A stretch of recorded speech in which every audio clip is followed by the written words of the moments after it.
Gets open for three. Dagger! The kick in, here it comes. Swing and a miss! And a World Series Game 7 winning Curly W is in the books. Washington Capitals are the 2018 Stanley Cup champions. You like that? You like that? I like that. You gotta like that, right? My approval ratings keep going up. Sorry to keep you waiting. Complicated business. Welcome in. This is Defeating the Curse. Stevie, welcome back. Rando midday show here for both of us. This is, I don't know. I kind of get geeked up for the midday shows. I'm wide awake. I don't have to deal with my kids going crazy. I don't have to clean the kitchen. I'm just here. My ears are kind of hot, so I'm going to lose these cans in a second. But Stevie, where have you been, man? Where have you been? Maybe unmute so everybody could hear you. We're not live or anything. Hit that mute button, baby. You see how long it's been? I can't even get the mute button right. Okay. It's a little embarrassing, to be honest. But welcome back. I mean, the beard is looking a little strong, little grizzly. We're setting up for Movember. That's interesting. Movember's coming up. We're setting up for it. It's fall weather outside. It's beautiful out. Baseball playoffs. Redskins football teams stink. Okay, fall is in the air.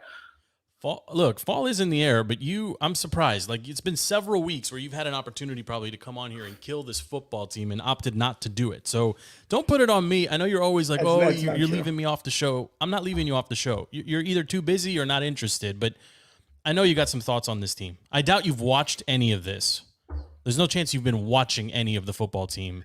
And this morning, interestingly enough, we woke up to news that Ron decided that the kicking was the biggest problem, apparently. Like, I'm not a Hopkins guy, but on the list of 10, 15 things that needed to be changed week to week or overall, I mean, I don't understand this at all.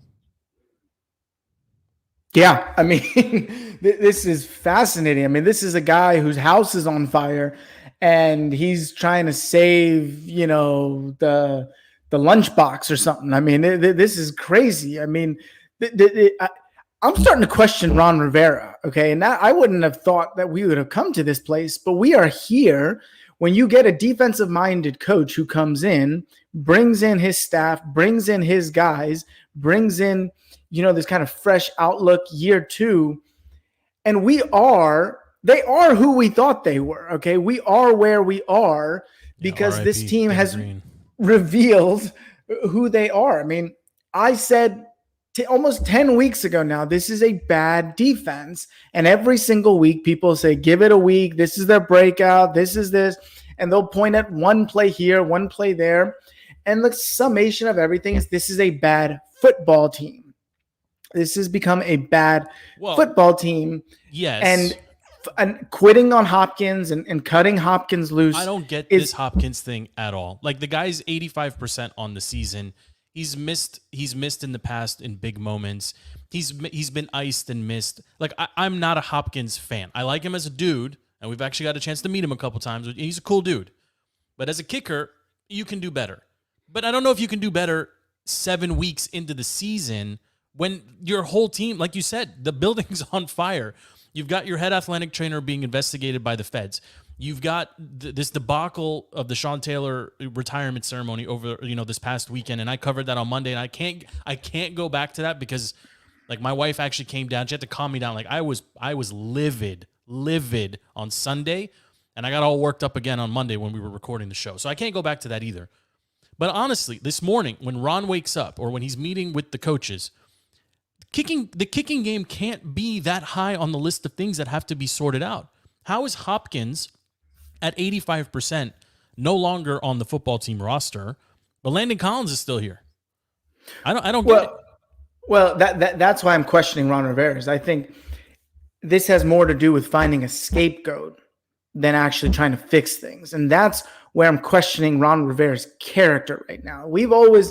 You've been able to question defensive play calling, Jack Del Rio, Scott Turner, but one thing that's always been impeccable is Ron Rivera's character.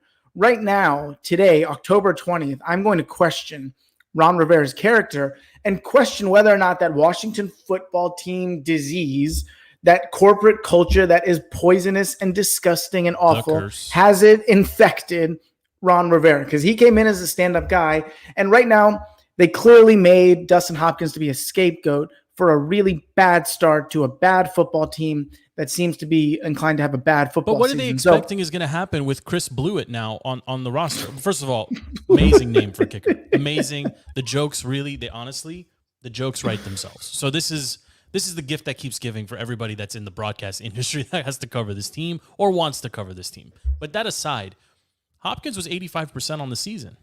Hopkins was a known commodity. He was a all around a solid locker room guy. I understand that bring somebody in to compete with him. I get it, but you just cut a guy that he may have been an issue, but he wasn't the biggest issue, right? Like they didn't lose to Kansas City because of blown field goals, right? They almost lost to the Giants. Like it's like, what does this do for your team now? Well, now, hold on a second though. If Chris Blewett can teach Chase Young how to have some type of move to the quarterback, and he can play right tackle and right guard, and maybe he's coming in as a hybrid, player, coach, and kicker. Okay, maybe you're right. Maybe that's what they're doing. maybe that's the plan. I mean, at this point, Chris Blewett may be able to cover someone better than St. Juste. Okay, at this point, he may be able to cover the deep ball better than Landon Collins is doing right now. I mean, this defense has problems from top to bottom.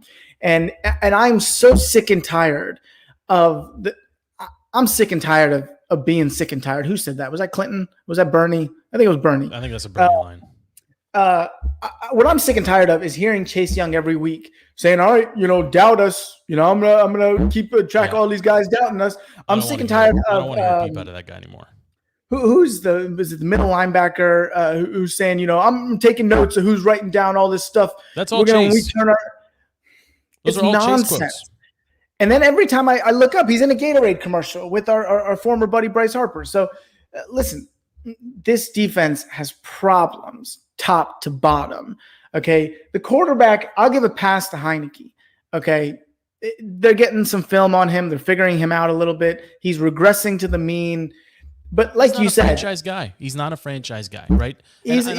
I'll admit that. I'm comfortable saying that. He was never the franchise guy, right? And we talked about this. I think more than necessary. I don't know who's casually tuning into a sports show like this one. I mean, you either have a franchise quarterback in this league or you don't. And in reality, there's probably 10 teams that have one and 5 or 6 that are amazing, right? On the entire planet at this position. It is the most important position on any sport, on any team sport there is, period. And there's only so many amazing ones. Now, we happen to be facing a young one in Mahomes this past weekend, and now we get an older one, a grizzled vet who literally is screaming at fans in Chicago, I own you, right? I mean, that's who we get to play now on Sunday. Heineke was never going to be that guy, right? He was always going to be a stopgap. But I like you, I've started to question Ron, the coach. Like as a man, again, none of this is personal. But as a coach, he seems to be disconnected. As a coach, as a figurehead, as almost a mouthpiece of the team, unfortunately, he stepped into the same thing that Jay Wright stepped into with the 21 retirement, saying we didn't understand, or we underestimated that the fans wanted to be a part of it. I'm like, you underestimated the fans, like wanting to be there for probably the most revered player in the history of the team. I mean, there's only, and I said this on Monday as well, there's only been 3 retirement ceremonies for the football team ever, 3. And this one was handled so poorly. Like if there was still someone out there saying they're going to get it right, they're going to get it right. This should dispel any of that. They're never going to figure this out. As long as Snyder's involved, they will never figure this out. No, leave Snyder alone. Can I bash Jason Wright for a second? Is he untouchable? I don't know. No one. Are we allowed to bash him? I don't know. I think I think there's some type of rule that Jason Wright is not allowed to be bashed. His statement, whether it's foolish. He's such a phony, and we know things about him that people don't know. Okay, but he's a phony. Okay, and I can't stand him. I think he's a disaster. Let me ask you a question though, Joe, just to get on a little bit better. I don't want to bash Jason Wright. What would the team's record be with Ryan Fitzpatrick right now? That's the irony. I think it's the same. Maybe they're one win better, right? 100%. So maybe they're one win better. I know we did our preseason. I'm always going to pick them to win, close ones and whatever. But the Chargers game, they probably win. Probably. Maybe that's the one. The Atlanta game they won anyway. The New York game they won anyway. Fitzpatrick wasn't going to get them over Kansas City. It wasn't going to get him over the Bills. So I mean, you probably end up in the same spot. But I think there's a difference between being 2-4 and competitive and losing by a touchdown, a field goal, 10 points, and being terrible. Like, Fitzpatrick wasn't going to fix the defense. The defense was still going to be piss poor. This defense, like, there's something to be said about trying to build a defensive juggernaut or a defensive powerhouse team or a defensive focused team in 2021. I mean, if you watched the Chargers Browns game a couple nights ago, or Sunday last week, or this past Monday night game, the Bills and the Titans, neither defense could stop the offense. The offense is dictating. They're basically saying, you do whatever you want on defense. We're going to go get these points, and it's going to come down to whoever has the ball last. And that's why. And I think McDermott made the right call on Monday night to go for it. Worst case, you're going to get it, run the clock, tie the game. No one's anticipating that you can't convert a 4th and inches. I still think it was the right call. And when we get to our power rankings, the Bills slip a little bit because they did pick up that loss, but that was the right call. The Bills are going to be fine. Bills Mafia will be fine. The team is very good. But both of those teams basically at halftime said, you know what, defensively, we can't stop either of these offensive units. It's just going to be a shootout. Most of the league buys into that same mentality. For some reason here in Washington, we're trying to build a defense to stop everybody. Right now, they can't stop anybody, and the offense can't score. The offense can't consistently get down the field and score. And FP went crazy on he was 100% right. 3rd down in anything, we will not convert it. It's not going to happen. It'll never happen. 3rd and 8, we run a 4-yard slant. Like, it's so frustrating. And then to hear Ron, and we always do Ron quotes on Wednesday shows, to hear Ron say, we ask Heineke to identify the defense and take what the defense is giving him. No, the whole league, nobody in the league takes what the defense gives you. You go out there and you make the defense adjust to what you want to do. Tennessee doesn't go out there and decide, they're only playing 4 in a box. We're going to run Derrick Henry. They say, no, good luck stopping this freight train. We're going to run him down your throat 20 times. And when you're tired of trying to tackle him, we're going to run him some more. This idea, this old mentality of just scheme a game plan around what the defense is giving you is so stupid. It's so flawed. But that's what this team is doing week in and week out. Like, well, I mean, it's what they have to do because they don't have Derrick Henry. It's what they have. They had the only defense worse than Washington football team this past Sunday, or is the Kansas City Chiefs, who they faced this past Sunday. They still couldn't move the ball. So, I mean, now we're dead last, right? So now there is nothing more to say that is positive about the football team. And I'm interested to see if you've got them in your bottom 5. For me, I'm not going to bury it here. I got them just outside the top 5 just because I'm a homer and it's my team. I can't bring myself to do it yet. But Ron is the last coach in the league that's trying to build a juggernaut defense and just game manage the offense. Everyone else is out there trying to score points. Even the poopy Giants are slinging the ball all over the place to receivers we've never heard of. Only in Washington, we're running 4-yard slants, bubble screens. It's the same anemic offense that we've been watching here now basically since Kirk Cousins left. I mean, at this point, you might as well go Gibbs 3.0, okay? when he was running off tackle 3 times a week. But, and what's funny is in this current league, I mean, the guy we're facing on Sunday kind of, mastered this principle. It's about the team who has the ball last. And it's not even just about the team who has the ball last. It's about now, I don't need more than 30 seconds to get in field goal range. I mean, Aaron Rodgers proved that over and over and over again. Yeah, the Patriots on Sunday went 97 yards in 4 plays in under 30 seconds. It's a new jack kind of league here. And so, you're right. This team is stuck in the dark ages, and it is going to get really ugly here over these next few weeks. When you talk about Green Bay and Tampa Bay coming in and a bye week, and the schedule is they're going to be in your bottom 5. If they're not in it today, they will be in it over the next 2 weeks. They belong there. They do. But the only thing I'll say to you is Taylor Heineke, Ryan Fitzpatrick, the record would be the same. On the flip side of that, if what you were saying before the season, I say you and your other schmucks that are co-hosts on the show, if you guys were true and that defense played up to par, we'd be 4-2. That's the difference. Is we would have won that Chargers game if we had superstars on that defense who could make plays and cause some turnovers and cause some havoc, we would be 4-2, and we'd be talking about if we had a mediocre defense. Yeah, I mean, we'd be 4-2. Right. If this was an average defense, meaning 15, anywhere between 12 and 17, just middle of the pack defense. Yeah, that's the reckoning that needs to happen over these next couple of weeks. Jack Del Rio needs to be fired. Yes. I don't know. Del Rio losing his job should have happened before Hopkins lost his. Absolutely. Right? Scott Turner losing Especially his job should have happened before Hopkins lost his. And let's see Ron call the defense. You're a defensive coach. Go ahead. Call the defense. But even that sentiment, it's 2021.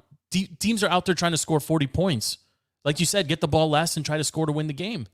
Like this defensive mindset, we're going to, like, even the good defenses, like the Rams and the Cardinals, they don't stress the defense. Like, the defense goes out there. It's I won't say it's vanilla. It's more complex than what we have here in DC, but it's all offensive focused. You've got to score points. This idea of I'm just going to stop the other team is foolish in this league.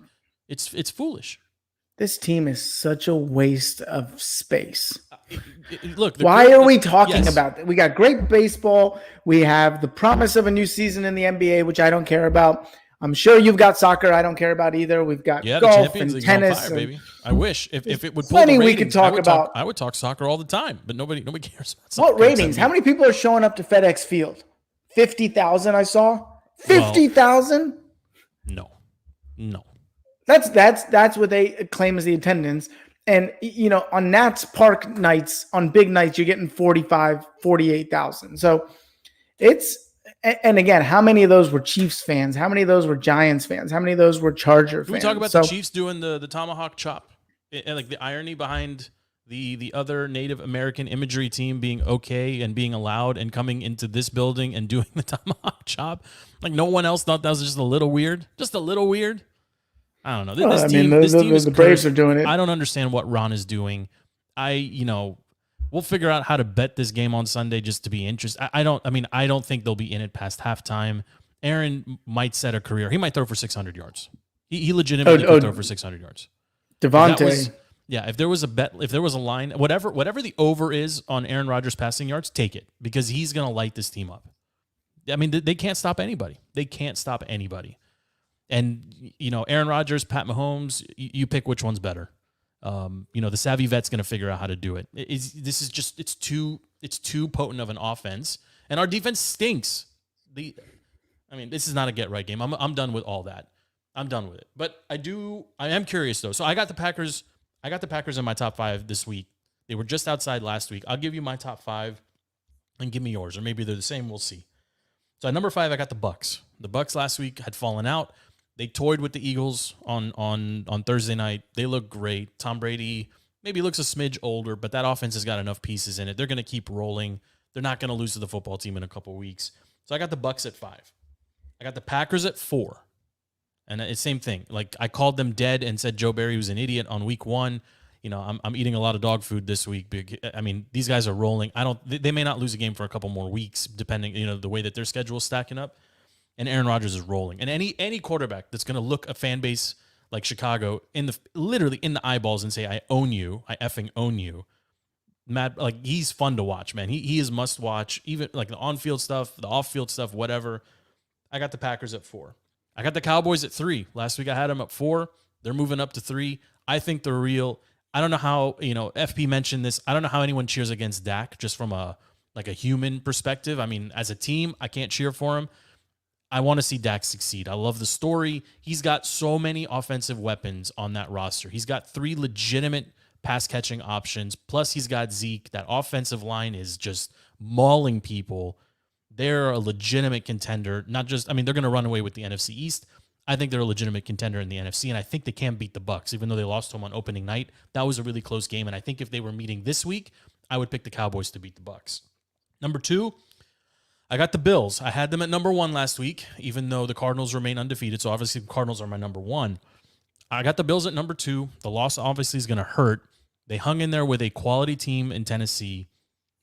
Josh Allen is a baller.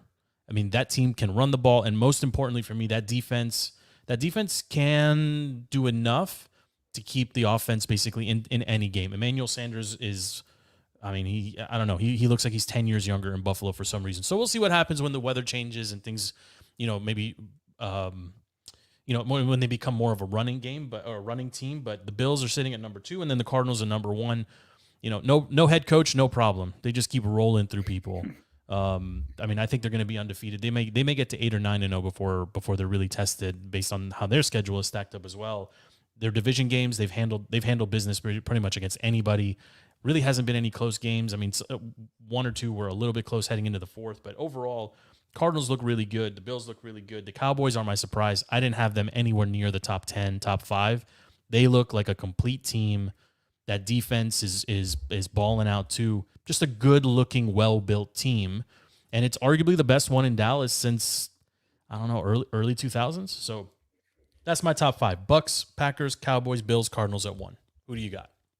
Okay, I think it's similar. I got the Pack at 5, and I think they're on a roll. I mean, I think back to week 1, they lost by 35. I believe to the Saints in Jacksonville. Okay. Yes. Right, in Jacksonville to Jameis. So that looks like a totally different team right now. And I think Aaron Rodgers is hot. They're going to stay hot. And, that's my number 5.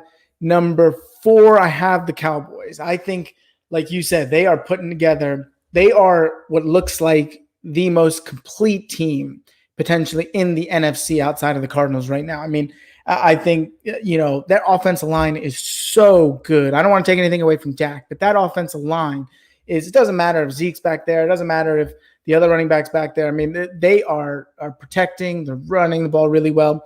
So I give them that number 4. Number 3, I got the Ravens. I don't think you had the Ravens in there. I didn't watch a lot of football, but what they did to the Chargers on Sunday, 28-point blowout, they look like the team to beat in the AFC. So I'm high on the Ravens. I think Lamar Jackson's special. I think they rise to the level of team they're playing against, and I think they're going to step it up. 2-1, I think I had the same as you. Buffalo, even though they lost, still look really, really good. Credible ceiling for this team. They're going to have it, they're going to be there the whole year. And then Arizona right now has the MVP in Kyler Murray. So I think, they look like the most complete team in the NFC between them and the Cowboys. So they do. I mean, they do. They can run the ball. They obviously can throw the ball pretty much anywhere. They've got AJ Green. Looks like he's AJ Green from 7 or 8 seasons ago. I mean, he looks fresh all the time. Whenever he's on the field, he's being targeted. They're resting him between like every other series. Like he just looks good. He just looks good, and that offense seems to be clicking. To answer your question, yeah, I have the Ravens, Rams, and Chargers all just outside of my top 5. Ravens, I'm not fully like Lamar is must watch. The defense is good. The running game is just, it's a very unique offense that they're running there. Like they don't have a stud number 1 receiver or number 2. It's just, it's what their offense is what Washington would like dream to be basically. I mean, yes, Washington has McLaurin. Lamar carries that team. And I was just wrong on him. I mean, he's able to get it done every week, regardless of what. If they put 8 in front of him, he's going to just dink and dunk them, the defense to death. If he's got 4 or 3 down linemen, he's going to run right through you. So it's just very interesting to see how Baltimore continues to be competitive, continues to build around him in the center of that. The Rams look great too. I mean, the Rams, yes, they're going to lose some of these games like they did this week. They're going to drop some. But they're going to be there at the end, I do believe. I think they're going to – I don't know if they're going to be able to catch Arizona the way Arizona's playing right now as far as the division goes. But they are a really good team. I mean, they've got a good coach, great coach, potentially. McVay's a great coach. They've got – Stafford is balling out. Stafford's got weapons all over the place offensively, and the defense can hold their own too. And then finally the Chargers, that was my one disappointing team. I had them at 5 last week, if I'm not mistaken. They just looked really bad against the Ravens. I think they'll bounce back. And again, I feel like for the duration of Justin Herbert's career, we here in DC are going to look at him and think that could have been our guy, right? And to be fair, most people had Tua over Justin anyway. So if Washington was going to pick a quarterback, it probably would have been Tua. But man, Justin, The Chargers go from Drew Brees to Phillip Rivers to Justin Herbert. They will be competitive. They will be they will not need to address that position for the next 7 to 10 years. Whereas Washington and most of the league needs to adopt the Clay Travis model of drafting a quarterback every single draft. Use every single draft. You've got to identify 5 or 6 guys you like, and you've got to roll the dice and draft them, because it's literally the lottery. When you have a franchise quarterback, you are winning the lottery. Well, if you have one, you are going to be on a different trajectory than when you don't. The greatest example of that was going from Peyton Manning to Andrew Luck. I mean, they went from Hall of Famer, they tanked for a year, and then got another guy who obviously retired early. I mean, look at Green Bay right now. Green Bay went from Favre to Rodgers, and they got their guy, they think, right behind him. I'm blanking on his name right now, but I mean, Jordan Love. Yeah. So that's what you do, right? I mean, Aaron was pissed about it, but this is what the good franchises do. It's interesting. Let's see what the Patriots end up doing, right? Belichick went and grabbed Cam Newton, said, I'm going to use you for a year. I don't expect much out of you. Cut him as if he was nothing. He hasn't been claimed anyway. So again, Belichick was right. And now, Mac Jones could be the guy. I mean, he's moving the offense, right? I mean, they got to get pieces around him, but you look at him, would you rather have Mac Jones on your roster right now if you're the football team, or this collection of Fitzpatrick, Heineke, and whoever is going to be here next year, right? Some of that is just you take the known commodity. Some of these quarterbacks aren't going to pan out, but if you're a team like the football team, you haven't had a franchise guy ever, really, in our lifetime. Rippon is the closest thing to it. You've got to draft a quarterback every year. Well, let's not forget we had Brad Johnson. We did have Brad Johnson for 2 seasons. We made the playoffs. Sure. We had RG3 and we thought he was going to be the answer, but by the end of the 12th season, he was broken.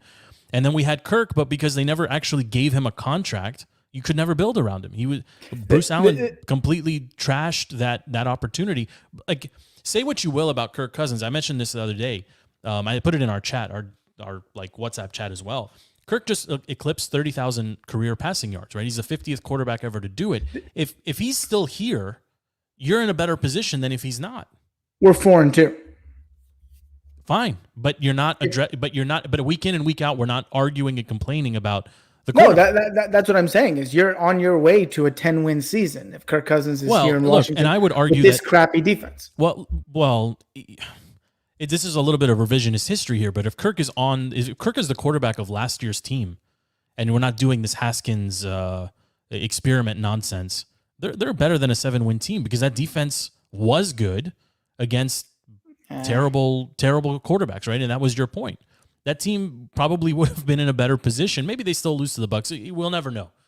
But Kirk on the roster for the past 7 seasons under contract, not year to year, allows whoever's in charge, whether it's Bruce or Ron or whoever, to address all of the other holes. Like if you tell me today you could have Kirk Cousins with 1 more year on his contract and this defense, which you drafted anyway, with these offensive weapons that you've got now, that's a better situation. But we don't have that. We let him walk. And when he was here, Bruce kept doing the 1 year thing. You couldn't really paid him a boatload. Right? Yeah, but we still paid him a boatload too. So they lost both ways. Well, this look, team he's going to be a free agent after this season, right? His 3 years in Minnesota will be done. It is so nice to have my Sundays back to myself and not have to watch this team, okay?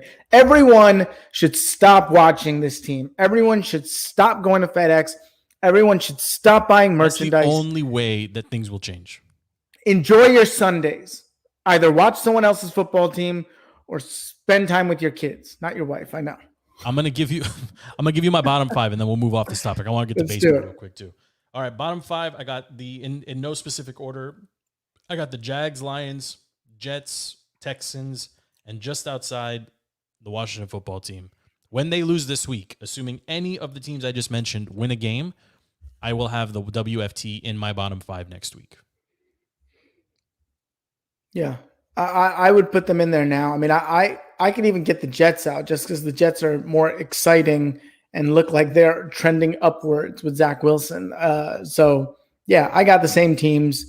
They all suck. I mean, you could add in the Falcons, throw in, Dolphins maybe. Dolphins lost to the Jags. I mean, these teams are bad, and it sucks that we're sitting here talking about the football team being associated with them, but They belong in the bottom 5-6 teams. The football team is just not a good team. It's just not a good team. It's more than not good. We're not entertaining. See, now there were certain teams that weren't good, but were at least entertaining. Okay, I appreciated those teams because they keep my attention for 3 hours on a Sunday. The football team is not either of those, and it goes back to your 3rd and 8s running 4-yard slants.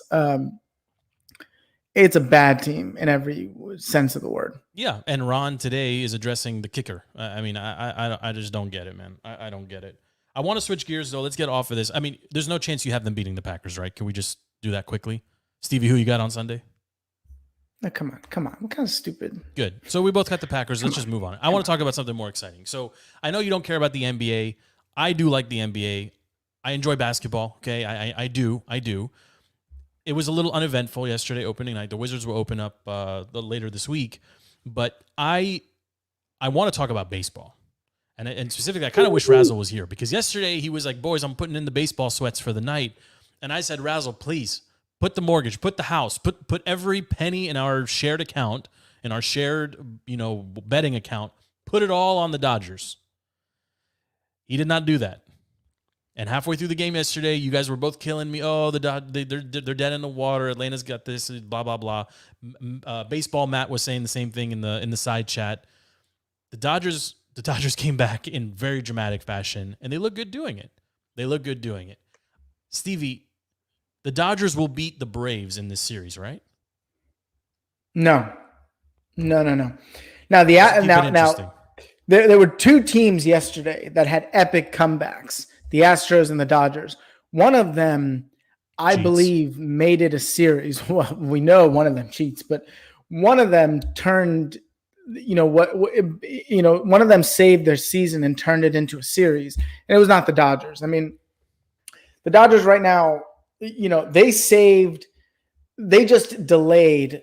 The Braves have them exactly where they want them to be. All those arms are exhausted. They got a bullpen game coming up either today or tomorrow. Scherzer pitching, scheduled to pitch Friday. Scherzer looks like he's done. Don't. I will. Because you know what? Everyone is seeing what I've seen for several years, which is he's not an elite pitcher anymore. And that's my inner Rizzo right now. This is Rizzo's. Well, I see what Rizzo saw, okay, and I think maybe Rizzo got it from me, but the one who's shocking me right now is Trey Turner is really having a tough time at the plate. And I don't know what's going on, but he's hitting into double plays. He is not seeing the ball. He's popping it up. He's getting under the ball. He had that infield single yesterday, which of course, with his speed, but really surprised to see that. But that's the whole Dodgers team outside of that Bellinger home run, which was epic. I mean, he took a fastball probably chin high and hit it about 450 feet to save their season. I mean, but can we just talk about this playoffs in general? I mean, Joe, you're more than a casual fan, but less than an avid fan. I mean, how fun are these baseball games? I mean, I don't know what they compare to, but it's just awesome to watch. It's awesome to see the fans. It's awesome to see that energy. And they're excited. You're right. These are like basketball has series. Like every sport for the most part, with the exception of football, has your playoffs are a series of games. The thing that I love about baseball is that the series is continuous. It's every day, right? The same teams we saw play yesterday, they're playing today. And this is something that I'm learning over the years. Really, a couple years ago when the Nats were competing at this time of year, I was paying more attention. You and Matt were kind of coaching me through it all, and I was learning the strategy behind it. There is so much that's happening in a 24-hour period between, not even 18-hour period, as one game is ending and you're already planning for the next one. You mentioned bullpen game. There's so much strategy that goes into it, and it's every day, right? It's every single day. With the NBA, you got to wait. Usually it's a Sunday, Tuesday, Thursday thing, or sometimes it's a Monday, Wednesday, Friday thing, like early in the playoffs, and then they start padding the schedule to account for TV and whatever. Baseball doesn't do that, and I love that. The only thing I wish baseball would do differently is move the games earlier so that my kids can stay up and watch it, so people can go, during the day, especially like this time of year. Like it's fall, people want to be outside, whatever. I understand TV ratings and blah, blah, blah, but there's enough teams playing and there's enough games. It would be nice to see some of these games a little bit earlier in the day. Yesterday we got two, one early and one late. It was perfect. Like today you got a 5 o'clock game. Exactly. So like those things are great, and it's important for the younger generations of fans to be able to attend these things in person, or at least stay up, like come home from school excited and turn it on and watch it, because everyone else, otherwise you're just watching game recaps on Google or YouTube or whatever, right? So that's what I love about the baseball playoffs. I'll tell you, this isn't really a hot take, but to me they compare it to Champions League soccer, and I know no one cares about soccer, but the thing about Champions League is you're going to see you're going to face an opponent. You're going to play them home and away. It's going to be spaced out a week, but there's so much energy for that game. There's so much buildup. The fans travel from one city to another, all across Europe to do it. There's just something about Champions League that, to me, and I know it's a little weird for people that maybe don't follow soccer, international soccer in particular. There's just something about how that tournament is set up that, to me, feels a little bit like the baseball playoffs. The baseball playoffs are, they're quickly becoming one of my favorite 3, 4, 5 week stretches of the entire sporting calendar, because they come at a time as hockey is back and we're watching the Caps, and the Caps are doing some good things here in DC. The Wizards are going to be taking the court as well. The NBA is back. Football's, a quarter of the way, a little bit past a quarter of the way through the season, almost closing in on half. This is a great time of year for sports. The baseball playoffs just amplify all of that, right? And for me, again, casual, less than avid, more than casual fan, I'm still cheering for the guys and the names that I know and that I care about. I will never cheer for the Astros, right? So seeing that series, that was an interesting series last night too. You mentioned it. The Red Sox seemed like they never seemed dead, right? The Dodgers seemed dead and then were able to come back. The Red Sox never seemed to actually be not able to compete. I ultimately think the Astros are going to get past them, but I'm curious what your take is on that series in particular. It's not like we're split on the Braves and the Dodgers. Who do you actually seeing coming out of the on the other side? I just like the Red Sox. It's just something about that team. Well, the Red Sox offense right now, when you got back-to-back grand slams in 2 consecutive innings in Game 3, their offense is clicking in every way possible. JD Martinez, Bogarts, Renfroe, all these guys are just Kyle Schwarber, of course. Their offense right now is carrying them through. They're not even making it close in those first couple of games. They had a chance to go up 3-1 yesterday. They, in the 8th inning, again, you go back to that strategy. You have 6 outs to be up 3-1. Mm-hmm. You bring in Nathan Eovaldi, your starter, your ace, to come in and get at least 3 outs. It looked like he could have gone 2 innings on a bullpen day. And he gives up the double to Correa, walks I can't remember who. I think it was Kyle Tucker, and then gives up the big single to I think Josh Reddick. And so you went from 6 outs away from 3-1 to 2-2, and you've used Eovaldi for about 30 pitches. So now where does that leave you? If your offense is not clicking the way it was, they weren't able to kind of come back. And so, I think the Astros are the better team and the more experienced team, and now have the better arms in the bullpen and rested for the next couple of games. You're not cheering for the Astros. No, nobody cheers for the Astros. Okay, not even Houston people, but nobody cheers for the Astros. No one in baseball. No one outside of Houston cheers for the Astros. No, Carlos Correa's mother doesn't cheer for Carlos Correa. Okay, he's a terrible person. What about Dusty? Oh, you gotta love Dusty though. You gotta love Dusty. He was doing a strut out there yesterday. Yeah, Dusty's cool. I missed that strut. Dusty's cool, but he's tied himself to the devil kind of. So I do think the Astros are going to be okay. I think the Braves still have their aces coming up. So Charlie Morton pitched yesterday. I think Max Fried is on the books for tonight. Max Fried has been untouchable this postseason. So, they're still up 2-1. They can get a win tonight. They go up 3-1. They still got, Dodgers have another bullpen day potentially tomorrow because Max and Urias have had to pitch all these different relief efforts. It was like us in 2019. If we go back, I know we're not talking about 2019, but what we did in 2019, we had no bullpen. We had no bullpen. We didn't trust anyone. It was Scherzer would hand the ball to Strasburg, would hand the ball to Corbin, would hand the ball to Anibal Sanchez, and back. I mean, it was crazy. You had Corbin pitching, 6th, 7th, and 8th inning after 2 days.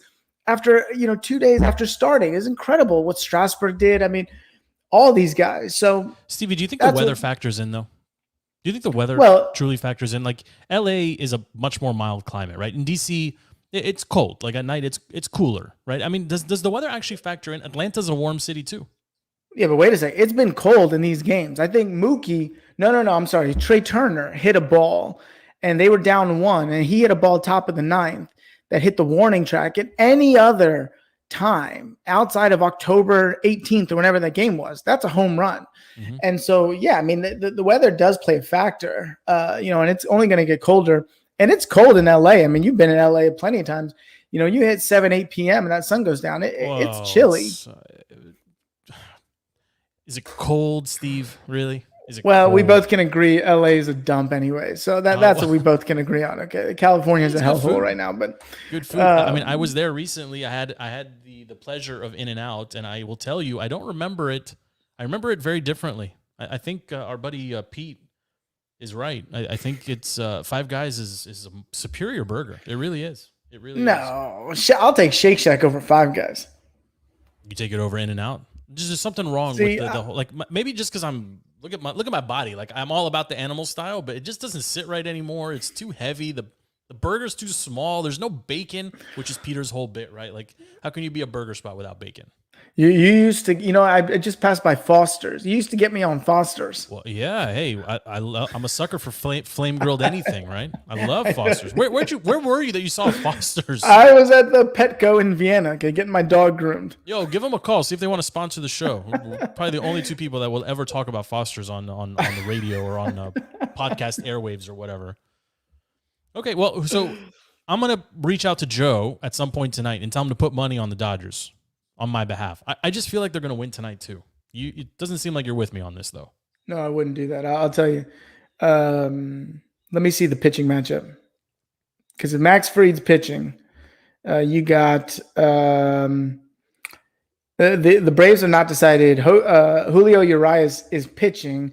I don't know if he's going to get through 5. I mean, he pitched relief, I believe, 2 nights ago. So, I mean, right now they're struggling and they're just trying to put together these innings.